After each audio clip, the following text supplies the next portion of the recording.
Women Who Own It Podcast spotlights women business owners who are pioneers in their field, setting trends, blazing trails, and creating game-changing innovations. Brought to you by WBENC, the largest certifier of women-owned businesses in the U.S. and a leading advocate for women business owners and entrepreneurs. And me, Allison Maslins. I've been a business owner for the last 35 years. I'm the Wall Street Journal best-selling author of the book Scale or Fail. So join our bold community of women who built it, grew it, and own it. I'll see you on the show. Hi, everybody. Jane Henry is going to be with us on the show today. I'm so excited to introduce her. She is the founder and CEO of See Her Work, an inclusion consultancy and product manufacturing company that designs and manufactures and sells workwear and safety equipment and other job-specific products for both women and men that are sized to their unique body needs and to help them operate as one team. Even though Jane had been working in the gas and oil industry for 20 years as both an executive and entrepreneur, while wearing personal protective clothing and equipment, also known as PPE, it wasn't until Hurricane Harvey hit Houston in 2017, another big challenging time, that she was forced to use the gear on a day-to-day basis and found the inspiration to start this company. Post her Hurricane Harvey recovery, Jane realized the huge issue of ill-fitting work clothing and equipment for women within the industry. Absolutely. And so she decided that she was the person to change it. So she is definitely a woman who owns it. So Jane works side by side with employers to set up PPE programs that support safe and inclusive work environments. She also speaks to groups about the challenges many entrepreneurs and intrapreneurs have in implementing their ideas and how to overcome what she calls the natural human instinct to resist change. So Jane, welcome to the Women Who Own It podcast. And you are the very first guest of this. I'm so honored. Yay! Very honored. Thank you for having me. Oh, I am so excited that you're here and so excited to launch this amazing new podcast. And for those of you that are listening and being introduced to WBENC for the first time, it's Women Business Enterprise National Council for certified women business owners and all the amazing corporations that help support WBENC. And we are so excited to feature amazing women just like you, Jane. So let's go ahead and dive in. And, I've been researching your business. I'm so fascinated with what you've done. And it's kind of one of those things where you go, yeah, why didn't somebody else think of this? Why? There's so many amazing women out doing this work. They've got to feel good and feel comfortable and protected in something that actually fits. So thank you for being so innovative. Now, See Her Work is actually your second business, right? Before that, you worked with companies like Accenture and Enron and had a very successful consulting business. How did you make, what was that inspiration for you to make that shift? Oh, I love it. So one, oil price in Houston, when it goes down, it hits hard.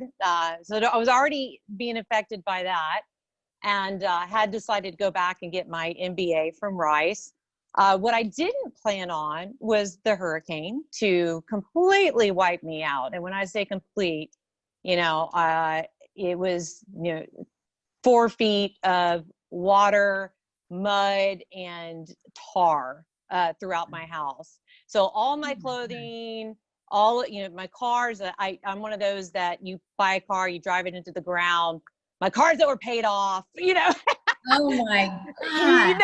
All of those things. And I feel so blessed for the WBENC network because my WBE sisters sent me new clothing and shoes to donate to me. And I told them I should have flooded a long time ago because this is the best dressed I've ever been, Wow. I mean, when you said the flood and then you said in your house, yes, really to grasp that is just unbelievable. Oh, it was. And it took me some time to realize the shock that I had absorbed through it. I've gone through a lot of challenges in my life, just in general. In Houston, we're used to major storms, but nothing like that. That was not a planned event.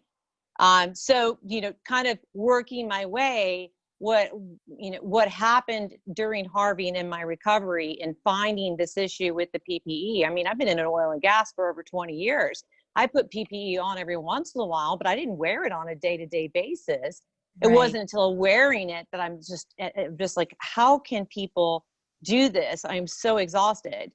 The other part that, is an aha through this is, I have 6 brothers and 2 sisters. I'm a Division I athlete. There's no way that, I would go into college without a full scholarship.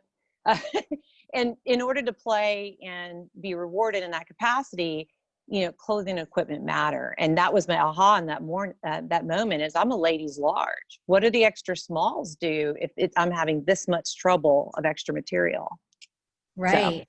So much to carry around, you're just trying to focus and do your job and you have that extra weight or it's not breathable, all of that. So I love how you tapped into a need. I mean, really innovation is the mother of necessity.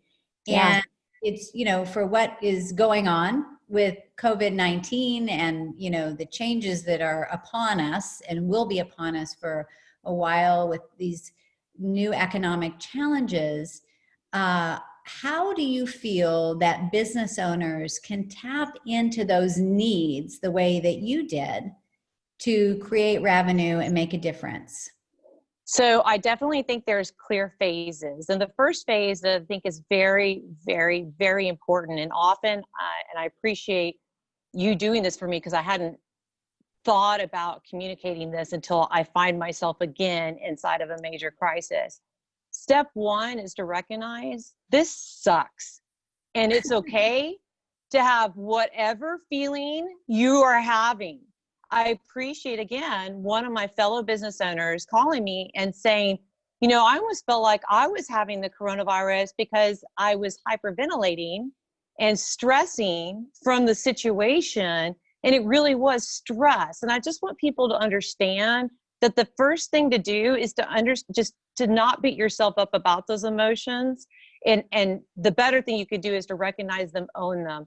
When you're ready, then the opportunity is to really look at that challenge and ask yourself, okay, this is a challenge. And it's likely that it's not just a challenge for me. It's likely that it's a challenge for a lot of people. Is there an opportunity here? So for COVID-19, right? In our situation, luckily, I have been banging the PPE drum for 2 years. A lot of times I was explaining what PPE was.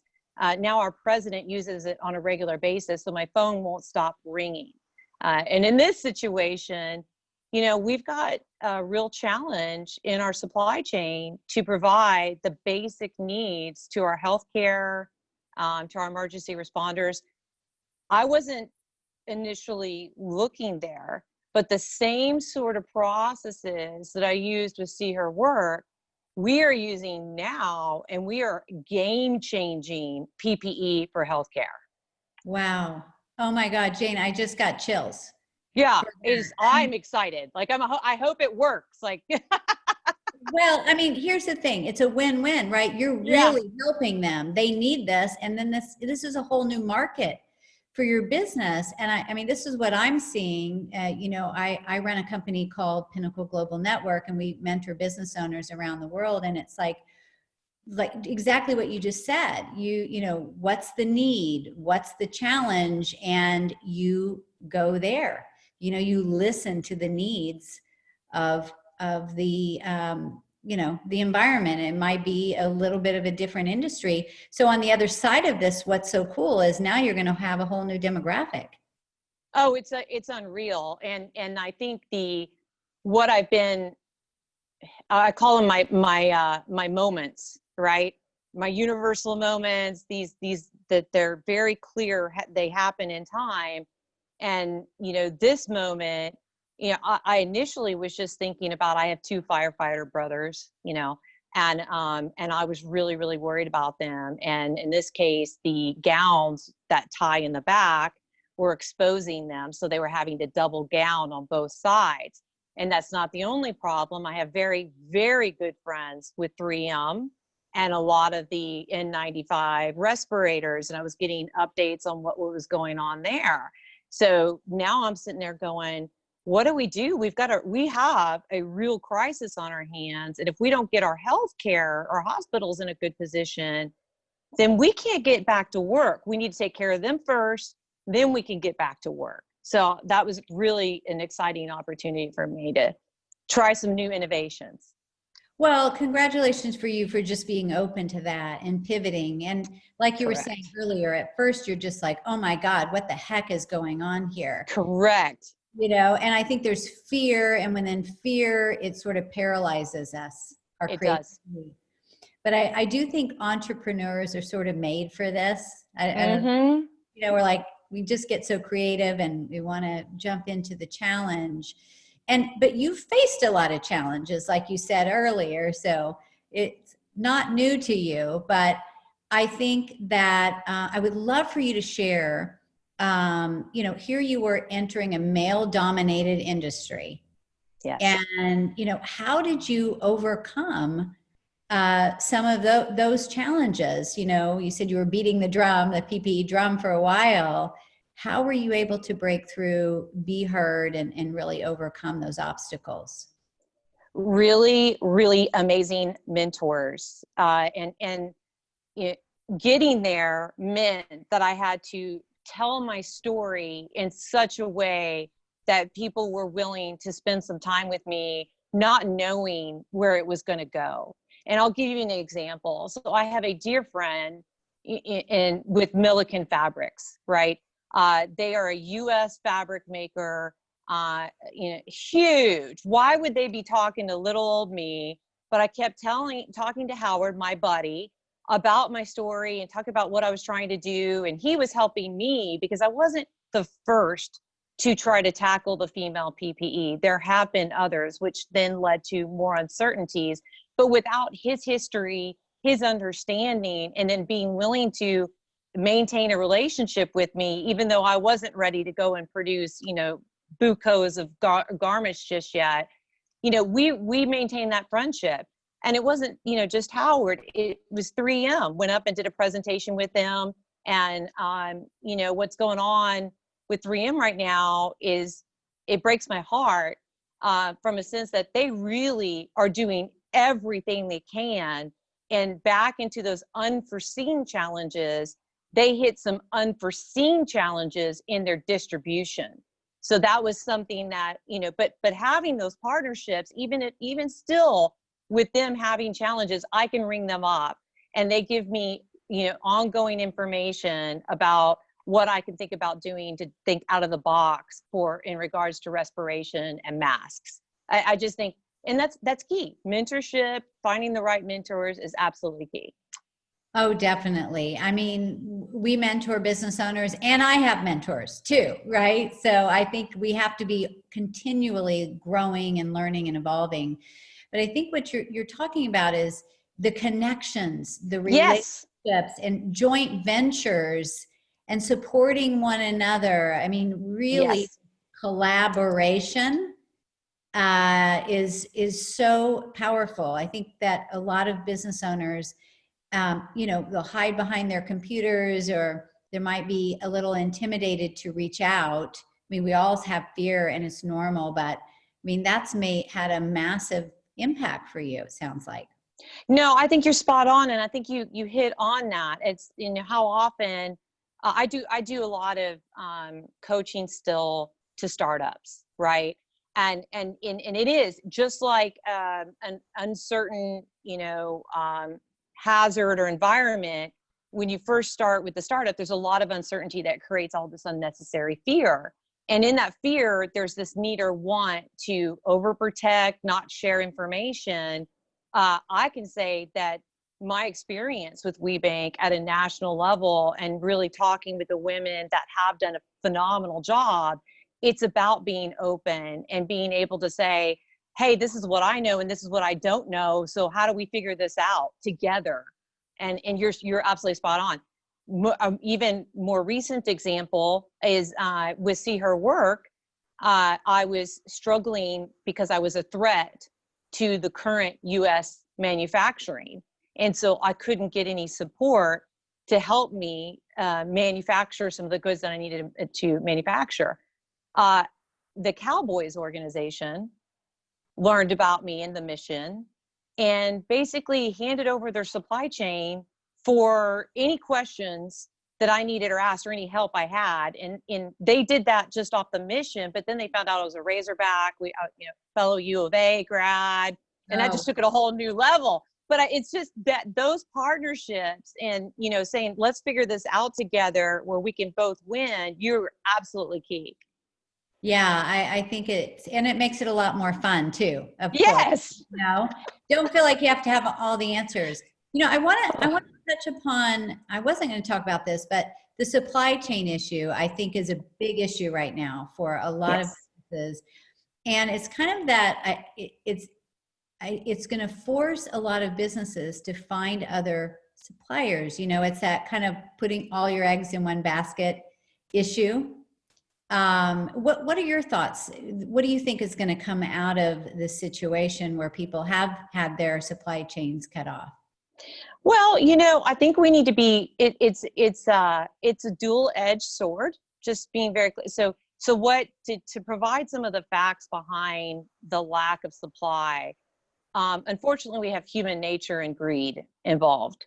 And so the distribution channel saw a lot of opportunity to sell outside of our country. Okay. That's not 3M's fault. They didn't plan on that. Those are their clients, right? And they're producing 39 million masks a day. They have a special team that plans for X Factor events like this one. They call it an X Factor event. And they deploy every 2 years. There seems to be some sort of massive event that they ramp up for. But what they didn't expect the global fear to take over and for people to kind of act outside of their behavior. So those people, in my mind, those supply chain professionals, or supply chain, I wouldn't say professionals because that's a different group, but those supply chain entities that took advantage of the situation, they need to be held accountable. They really need to be, and I'm not sure that's been done yet, number one. The second thing is I'm also seeing, and this is to me, and this is just my overprotection of people because I care so much. I'm almost seeing too many people come out and trying to resolve the PPE issue, but not understanding the safety standards. And so selling things that are suboptimal that could put people at a higher risk. And so that's the part that I would encourage. I love the tenacity. I like people, the fact that I can look online and see what would be a regular, let me try to think, a keychain provider. They sell truly, and I'm trying to do it without names. They used to only sell keychain and string bags type thing. Okay. Big company, not a WBE, something completely different. All of a sudden I get an email and they have KN95 respirators. And I just went, it just scared me a bit because I think we've got to be careful because that knowledge around the safety and stepping into it, back to the partnerships, we need to make sure that the right partnerships are happening. Now back to the new suppliers. In this case, I didn't have the answers. I called 3M, tried to figure out, can we help fix the supply chain? It was a big problem, can't do that. Next thing I know, I'm calling my friend Howard from Milliken, and I'm saying, do you have any medical fabric? Why, yes, Jane. I've never thought of that. A group that is not, not there, that was maybe 10% of their company prior. And on top of that, they have a fabric that kills 99.99% of bacteria and viruses. And so so that's like higher than what's available right now. So it's like, okay, there's one thing that we could do, but how can we combine it with other things to create something that would really take us to a whole new level? And that's when I started to talk to some doctors, a task force was formed. And next thing you know, we're building a new mask. We don't know what we're going to call it yet. We're, tinkering around with the surgical plus, but that's they'll eventually name it.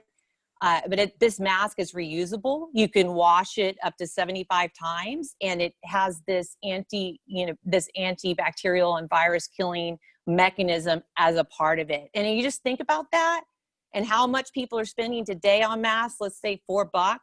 And let's say this thing, full package, which for easy math comes out at 10. I don't know what it's going to be yet, but let's say it comes out at 10. But so they can use that one mask for $4 one time, or they can use this mask for 75 times for $10. And it's that kind of stuff that I'm just so excited about, that these challenges, is a great example of a challenge becoming an opportunity. Yeah, I love it. And so I think that entrepreneurs have one state, and it's to create. And this is what we get fired up about. And so especially when it comes together like that, and they're like, yeah, we happen to have this, and that's really exciting, and it will create an ongoing new arm of your business. I love Let's hope. We'll see. Yeah. Well, keep checking back on that. So right. So resilience is a big part of this. And obviously being in business and going through different economic challenges and life challenges, you got to be able to roll with the punches, And so I feel like resilience is a huge part of business growth. Can you share how resilience has played in your life, maybe how you have faced some challenges and how you find yourself overcoming them? Oh, yes. So I will say, with my first company, which I loved, and my employees were like my kids, right? That's how much love I have for it. Having to describe that scenario, having to let go 35 of my kids and end up finding them jobs, but it tore me down in a way that I've never experienced before. And I've experienced some significant challenges in my life, right? But then add that to Harvey, right? And I think for me, and back to my moments, my universal moments, right, that I continue to have, I believe that it was God's plan to put me down all these paths to be ready in this scenario, and, really be in tune with my own personal health, my stress levels, finding that balance between sales and self-care. And just making sure that I continue on and make that a priority has been absolutely key. And it is. I mean, I thought I was unbreakable before. Found out I might have been a little breakable, but then now I feel really unbreakable. Wow, that's amazing. Well, you said so much there. I love this idea of the balance between sales and self-care. Yes. Right? Because we are like, sales is the oxygen of your business. Yes. How it grows, how you take care of your employees, your customers, and make the big impact that you're making. But at the same time, you have to be able to take care of yourself. And I know so many business owners, especially women, and I have been guilty of this myself over many years of business, is having those times where you just burn out. Like you're just exhausted. That is exactly correct. You're spot on. And you think about that and the lack of productivity. So my awareness level is, if I'm not taking care of myself, I cannot take care of my business. And so I have to make it a priority. I don't care. I like to, exceed expectations on quality and time and cost and produce. That's important to me. But if my health is starting to be at risk, and given this COVID-19 environment, I have spent, I wake up at 3 a.m. and think, if I make the mask sew seam go this way, then the filter insertion could go this way, and I have to tell myself, okay, you're gonna have to take a break today and do some yoga, because you can't have a couple, multiple nights of that. That's not allowed, and no more. You cannot break. You're not allowed to break. I think we're all up together right now doing that. I'm lying up and I'm thinking of our bridal store clients and restaurant clients, and I'm thinking, oh, they could do this virtual dressing room, like I get it. But that's also kind of what makes us tick. But at the same time, you really have to take care of your body. It's kind of like being in an airplane where you have to, grab the oxygen first so that you're strong and can take care of everybody else. So, yeah, thank you for sharing that. And, go ahead. I just have one other point I think is because in you talking about it, and I love how you said, I've had a break, I broke, right? I remember coming up in my career where people like, you're going to wear yourself out and you're going to break. And it was kind of like, before I had my first child, it was like, this child's going to change your life. And I was like, yeah, what, sure. And then you break. And it's like, you wish you could, so it's almost a good thing. So if people are experiencing a break right now, and that's where I want to let them know it's okay. It's okay, because you will come out on top. You will be stronger, because once you understand what a true break is like, you will become unstoppable, because you know how to really take care of yourself. So I just wanted to point that out. I could tell you're like, yeah, I've had a breaking moment before. I know. I remember I walked in, I had a colleague of mine fly in from London, and I was meeting her in LA. I live in San Diego, and I walked in and she looked at me and she goes, "You look like crap." I love her. Thank you very much. Yeah. So that was like, okay, I need to take care of myself. So now on the other side of this, Jane, you've been very successful. In this business, previous business, what do you think it is? What do you feel like your secret of success is? And I want you to share that, because there are, women that are listening to this going, what is it that I'm missing? What do I need to be doing to have that big growth? I love that. What a great question. Okay. So this is a part of what I now talk about. And at some point I'll put it down on paper. I think I sketch it a lot, but I haven't written a book about it or anything. But being raised by two entrepreneurs and saying I would never be one, but finally embracing who I am, it's been awesome. And what I would say is knowing when and how much hustle. And I think that there's distinct phases for that, right? So in what I would call in this new COVID-19 is kind of making the hustle a little bit faster because of there's lives at stake, right? But in general, phase one is, I call it, is my baby ugly? Really trying to kill your idea before someone else does, so that you can say, my baby is not ugly, and be like really, really confident about it. That's phase one. And that doesn't require a lot of hustle. It just requires a lot of really looking at the situation from all angles and seeing if you can kill your own idea or not, right? But then there's the phase two, which I would call survival. And that's the one where you got to really gear up for sales and self-care. And it's not as bad as the next phase, which I call the awkward teenager. But the survival phase, it really is about executing and being diligent about your priorities around your sales and your self-care. Then it's the awkward teenager. And this is you're famous, but you're still broke. And the hustle level between that one and into the next, which I call predictable success. It's one of my favorite books out there. If you haven't read it, I would highly recommend it. Is a big one, because it's about, having enough work, but not necessarily the free cash flows to do everything you need to. So it's a little bit of feeling like you're riding in white water and a boat, and you don't have enough people, and your hustle factor is pretty darn high. And I feel, my dad used to call it when I was growing up, the 2-year mark. Seer works past 2 years. I'm so excited about that. Still feeling the hustle, given just the massiveness of the change.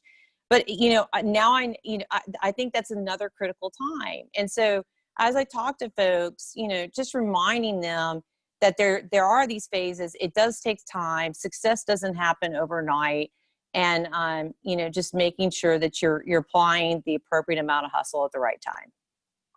Oh, I love that. Thank you for taking us through those phases. And I can resonate. Oh, I've been on those rapids, and oh man, I just lost my paddle. There's after that predictable success, and then I call it the death watch beetle, which I get if you ever seen the movie Practical Magic, where the little beetle chirps. If that's that client that you probably should have gotten rid of a long time ago. Yeah, we've been there. Like, and inside you're going, you shouldn't be doing this right now, but cheap. Exactly. Well, I mean, I know a lot of the business owners listening to this, you've all had that feeling. Absolutely. That's what we're talking about here. And it all comes from a good place, of course. Yes.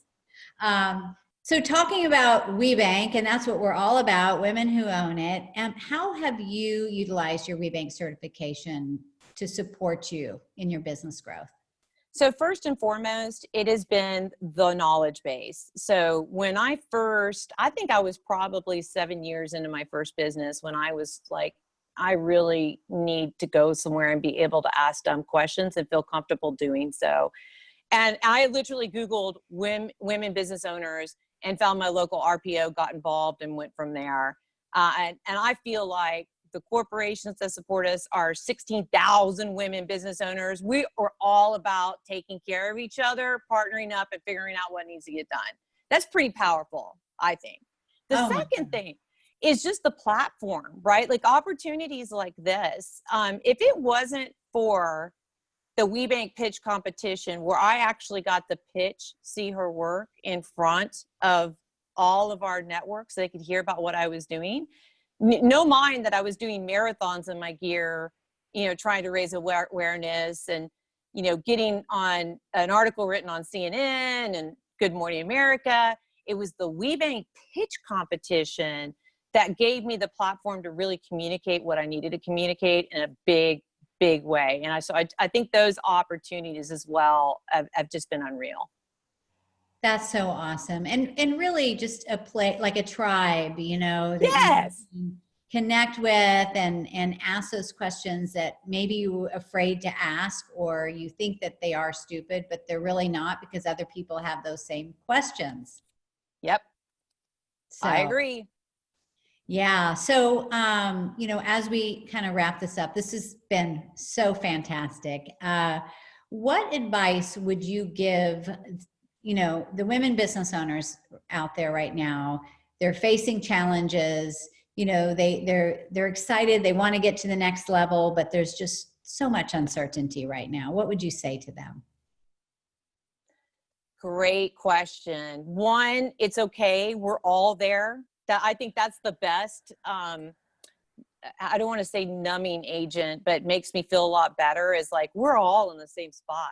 Big companies, little companies, it doesn't matter. Everybody is hurting right now. And for me, that gave me it wasn't something I did wrong. It's not something they did wrong. So then I would say, once you get past that and say, it's okay to feel this way, I highly recommend the business model canvas that you can download from thestrategizer.com. It is a one-page business plan. Silicon Valley started doing it, and it's just, years ago, and it has spread like, crazy. And it really just gives you a framework to put your ideas, no matter how crazy they are, down on paper, and then to start shopping it around and figuring out if your baby's ugly or not. So great opportunity to take these challenges, flip them on their head, and ask yourself, what's the potential opportunity here, and who do I need to speak to in order to get it going? Yeah, fantastic. And turn those challenges into opportunities. Absolutely.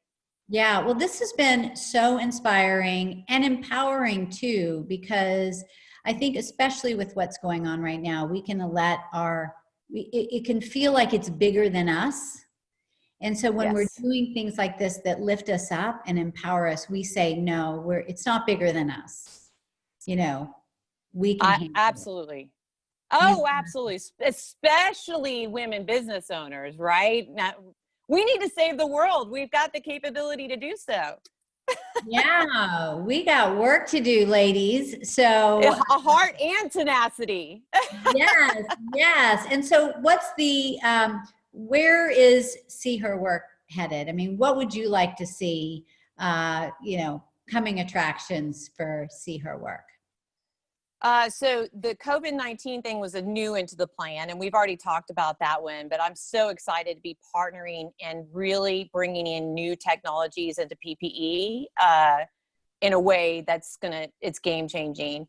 But the bigger one that I really have been excited about for some time is what I call the Amazon of PPE. We do not have the appropriate systems in place to support our safety and healthcare professionals in a way that they can obtain their PPE in a very efficient manner. So that needs to happen, and that's something that we've been coding and cannot wait to announce. It's not called the Amazon for PPE. It's actually it's for F for work. It stands for Fit for Work. And it'll be your one-stop PPE resource for anything you need. Wow, Jane, talk about women who own it. I mean, I'm excited. you're leading the charge on this. I am so inspired. Well, so many exciting things to come. And this has been an honor for me. And congratulations for being the very first guest of the brand new Women Who Own It WBENC podcast. You have no idea. I'm so honored. Thank you. Thank you for thinking of me. Oh, definitely. And so for those of you that are listening, please share this podcast with other women business owners that you care about, that need this inspiration. We all do, and we can support one another for growth. So definitely subscribe to the podcast and get ready, because we are going to have so many other incredible women business leaders. So much to learn, so much room to grow, and we will get through this together, and we will prevail. So until next time, we will see you soon on the Women Who Own It podcast.